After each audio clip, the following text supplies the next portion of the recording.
कर सकते हैं। प्रिपरेशन ऑफ लाइम मोटर, जी ये बड़ा इंपॉर्टेंट आपका शॉर्ट क्वेश्चन है कि लाइम मोटर होता क्या है। पहले तो आप इस चीज को समझें कि व्हाट इज लाइम मोटर।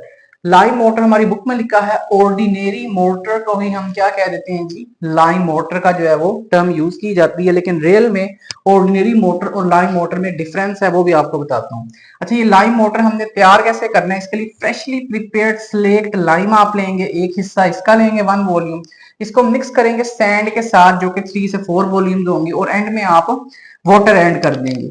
इसके नतीजे में एक थिक पेस्ट बनेगा। जैसे आप सीमेंट नहीं बना रहे हो तो सीमेंट के अंदर हम क्या करते हैं कि सीमेंट लेते हैं, उसमें सैंड डालते हैं, पानी डालते हैं, मिक्स करते हैं, तो एक थिक पेस्ट बन जाता है। उस पेस्ट को जब हम दो ब्रिक्स के दरमियान में या दो ईंटों के दरमियान में प्लेस करते हैं तो वो सीमेंट जो है वो बाइंडर का काम कर रहा होता है, और आपकी जो दो ब्रिक्स हैं वो आपस में जुड़ जाती हैं, और इस तरीके से ईंटें जुड़ती चली जाती हैं और एक दीवार जो है वो खड़ी हो जाती है।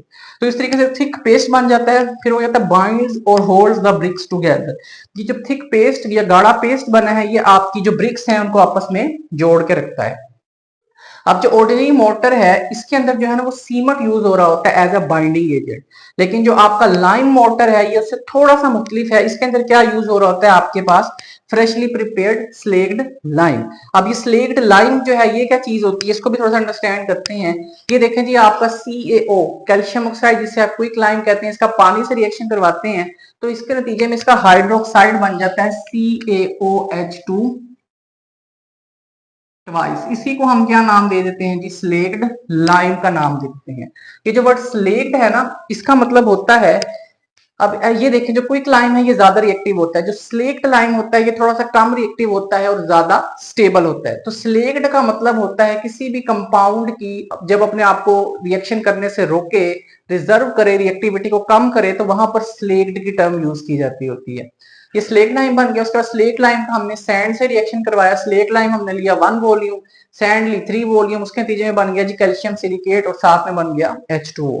और स्लेक लाइम का अगर हम CO2 से रिएक्शन करवाएं तो बनता है जी लाइमस्टोन, चूने का पत्थर।